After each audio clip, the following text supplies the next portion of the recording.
watch the clip all day, like a portrait of you and I.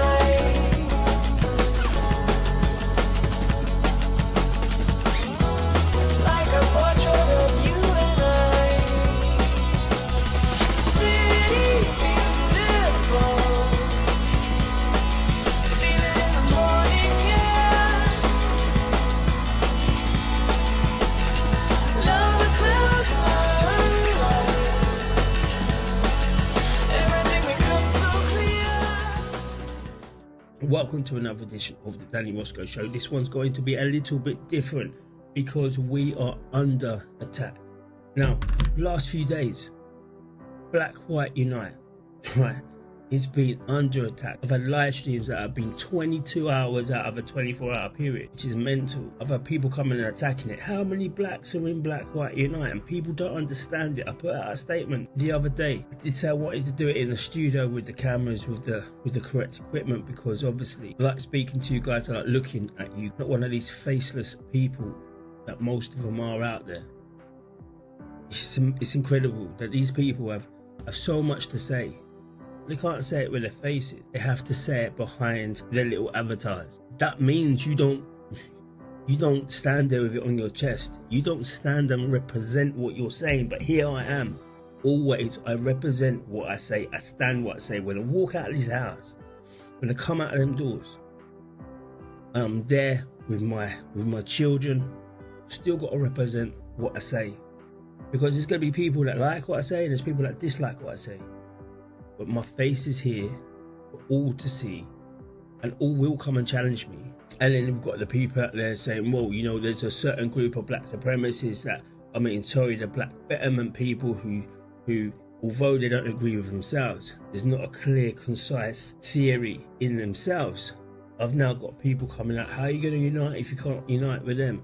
Well, we're not about uniting with every single person. And it's not even about the unification, as in we're all going to be in our boxes, because it's about removing boxes from people. And this is what I think they're trying to be disingenuous. They're trying to bring it out and saying, you know, it's a movement, it's this, that and the other. And we've always said from the start, it's never been a movement. It's always been like a gold standard, like a standard. This is what we need to do in order for us to progress as a society, as a country. We need to do certain things. This is part of it. So whenever you see the Black White Unite logo on something, in the times when the Black Lives Matter people were running out of control, when All Lives Matter was a racist far-right connotation, in these times they needed the Black White Unite logo to be on certain things, so we knew it was a good place to go. So then people are disingenuous when they understand that, and they're saying, well, you're the only movement with no black people in it. Well, number one, it's not a movement. Number two, it's not a group of people that will be going out there in a mass, because again, you're putting yourself in a box that we're trying to remove. It is a standard. It is an ideology of where we need to do and what we need to be to go forward. That's it. So you can keep carrying on being disingenuous, and you can keep carrying on saying about this movement and that movement and whatever. Because the people who understand the true meaning of Black White Unite, they understand that all you're doing is trying to make noise and divert the conversation. You don't want the things that we want. I'm a proud advocate for nationalism, and I'm a staunch critic of the woke culture, the corrosive effects that it has. I see the unification of black and white communities as essential to preserving the fabric of our society. 100%. By doing that, it's safeguarding our national heritage. If we look at nationalism at its core, it's all about celebrating unique contributions of all Britons. It's regardless of the race or ethnicity, right? Truly, in our historical moments, it has been a white history, because this country was a white country. But as we go forward and we understand that we have no real problem of multi-ethnicities, the problem is of multi-cultures. We have to keep and make sure that the British culture is the one that passes on through generations, that goes forward. It's all about celebrating the unique contributions of all Britain, and that's regardless of any race and colour. It rejects the divisive rhetoric of identity politics. Instead, it emphasises the common bonds that unite us as a nation. That's what it does. Our history, our traditions, our values. If you embrace nationalism, you're affirming a commitment to a future where all individuals are valued and respected for who they are, rather than what the colour of their skin is. As we look at each other as British people, people who want to go forward, people who want to pass the flag.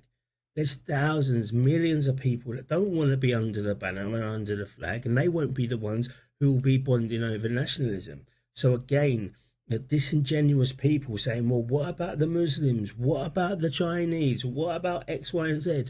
Well, if they don't want to become nationalists and they don't want to be part of a collective community, the biggest union always happens. The biggest union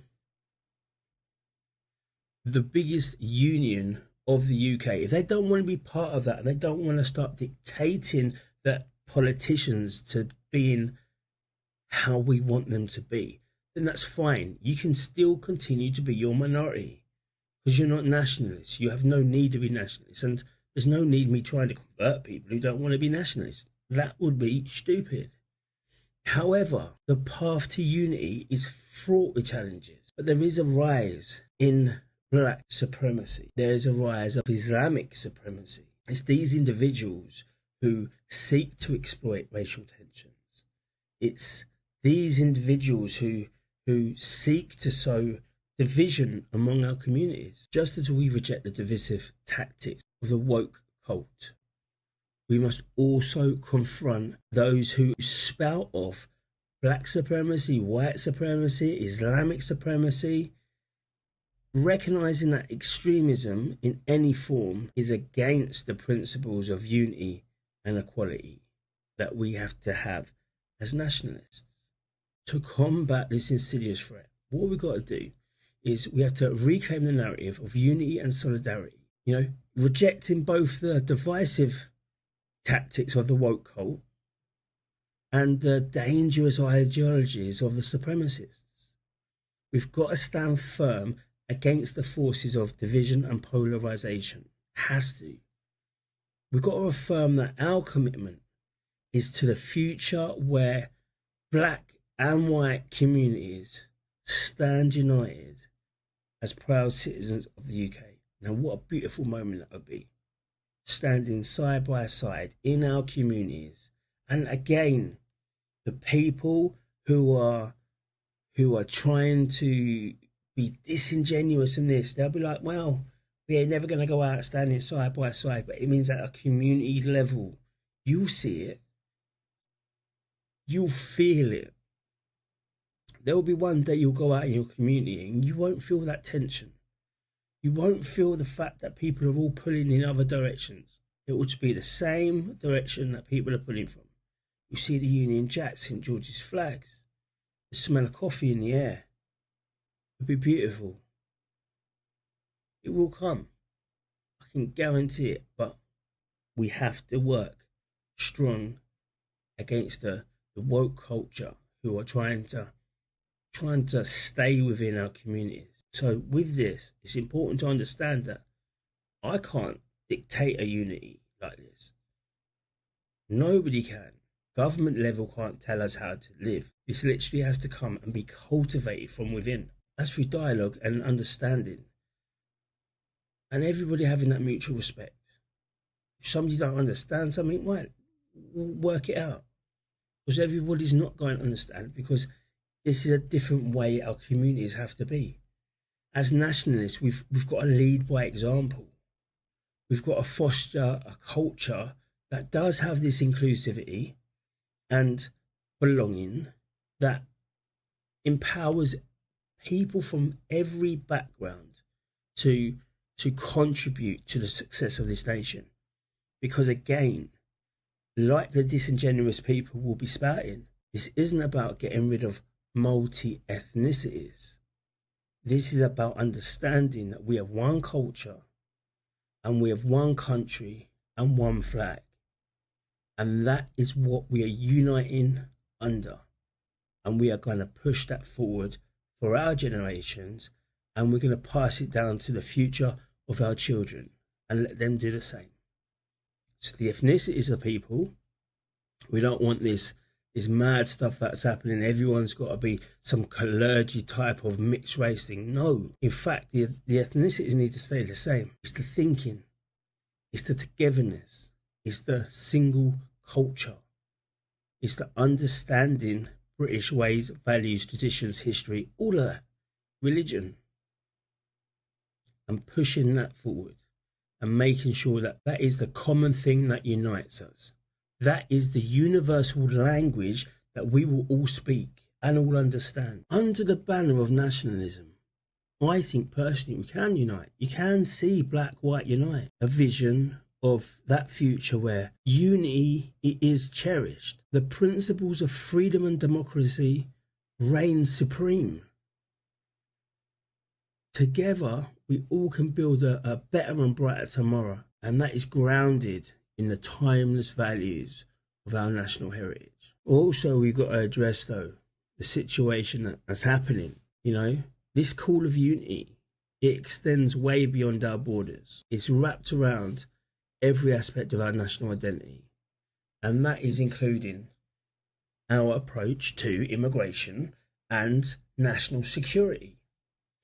You know, I'm a proud advocate for nationalism. We all know that.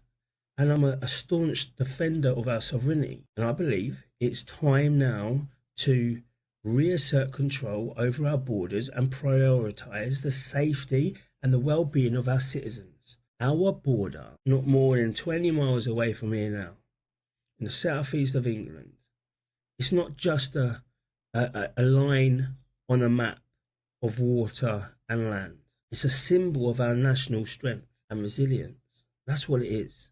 In recent years, though, it's become a porous gateway for illegal immigration, drug trafficking, and other threats to our security. It's time to close this loophole. It's a human trafficking loophole that they've got going on. Well, I say it's time to close that loophole once and for all, restoring order and integrity to our immigration system. It's also got to be stated that our commitment to national security does not end at our borders. We must also reevaluate where we are on the world stage.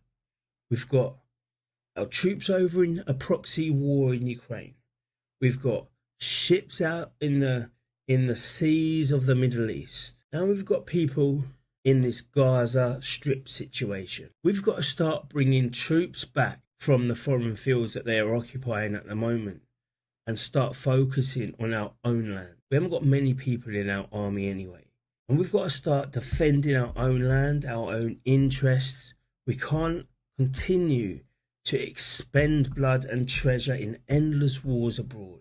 Because whilst we're doing that, we are neglecting the pressing needs of our own people. We are neglecting the protection of our own borders. We are neglecting the safety of the sea that encompasses our country. Furthermore, we have to address the issue of these taxpayer-funded hotels being provided to illegal immigrants at the expense of every single hard-working person in the UK. And it doesn't matter who you subscribe to, what your politics or your policies are. You're paying for this. If they want to spend it out of their money, let them. Not out of our money, not out of the money of our children. Not only is it undermining the integrity of our immigration system, but it also perpetuates a culture of dependency and entitlements. We must demand accountability from our governments and ensure that the immigration policies prioritises the interests of our own people. Now is the time to make these decisive actions and to secure our borders, defend our nation, and to protect the future of our children's by protecting the future of this country. It's not hard at all. I guess in closing, let's just unite in our commitment to a future where the UK remains sovereign, it remains secure, and it remains prosperous. I think that's a good thing to end on, to be honest, because it could be a future where our borders are strong, our citizens are safe, our national identity is preserved for generations to come.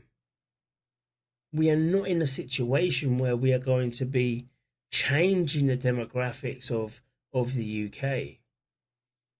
So out of every point in time in UK history, as activists, now is our time. Now is the time for change. The country is open to it, and we can do it. Let's stand together, united, unwavering in our defence of our homeland and of our people. Whilst talking to you, I understand now why the attack on Black, White, Unite is happening. Now, I've had this just below me. I've got assets and things like that I can use, and I've got this one thing that I think is really good for the American elections, Trump 2024, obviously. And I've been looking at it, and I've just realised why it is such a big thing, and why probably in the UK these activists are being directed to try to take down a Black, White, Unite situation, a national sovereignty situation. Let's all become nationalists and secure our country, our borders, and our people. And that's because it's happening over in America. Let me show you. So let's just roll the tape.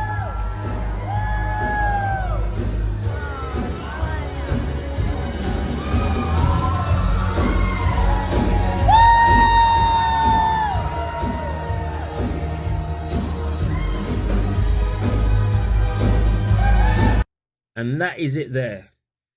Donald Trump, Vivek Ramaswamy, the two families, the power families, have been like, this is a Mar-a-Lago thing going on today, a big dinner and dance coming in today, and for Donald Trump to come out with Vivek Ramaswamy, I know that he's seeing what the public are going to perceive it as being. We know he's going to be looking to see how many people say that's the dream team. That's the Trump 2024, baby. That's what you need. And look at it.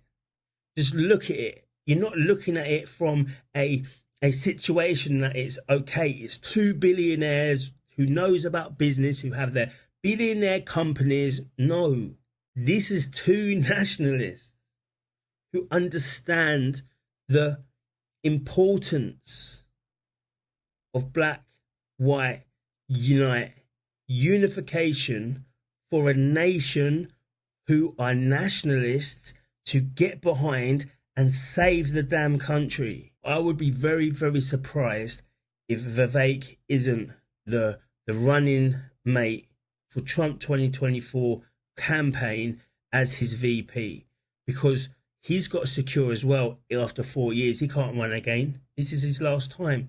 So who is he going to hand it over to? Vivek is just, what is he, 40 now? He'll be 44, 45. He's still got a good 20, 30 years in politics. He's starting at the same time as I'm starting in politics. We are the same age and we understand the same plan of action, what is needed to save individual countries.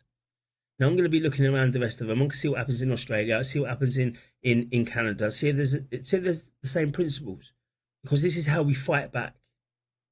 Europe is fighting back by putting in right-wing leaders so they can encompass together and have another European Union based upon safety and security and sovereignty of their individual countries in the continent.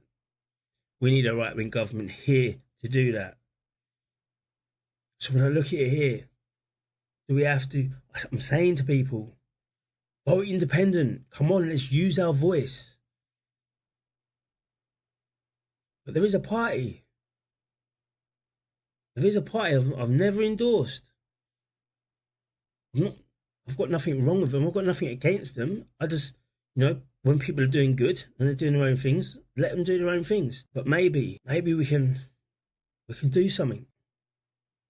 We can make sure that our nation becomes nationalist again and moves away from the divisive woke culture that is being pumped into our people through the education system, through the media, through the local governments, through everywhere. Maybe there is a party, rather than doing it yourself individually, maybe there is a party. And yes, no, it's never going to be Reform UK, because they are the ones who are promoting the demographic change of the UK. Just look at the immigration policy. That's it. Look at look at Richard Tice and what he said about COVID and what he said about the vaccines, and look at his missus, how close she is to Matt Hancock, how she did the memoirs, how she has all the thousands and thousands of WhatsApp messages. Well, she's only released a little bit. What's she holding back from? No, that's a Tory protest arm of the Tory party. So forget about them. But it's something for me to think about. And this here is a beautiful statement. So let us just leave today watching Donald Trump and Verbatim.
tremendous future. He's very young.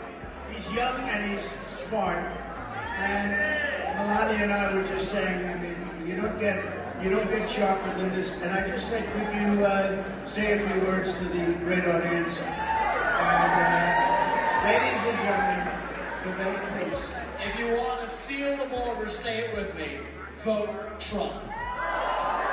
If you want to actually grow this economy, vote Trump. If you want to fight inflation, vote Trump. If you want to revive our national pride in this country, vote Trump.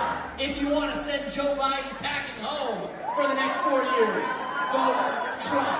If you want to make America great again, vote Trump.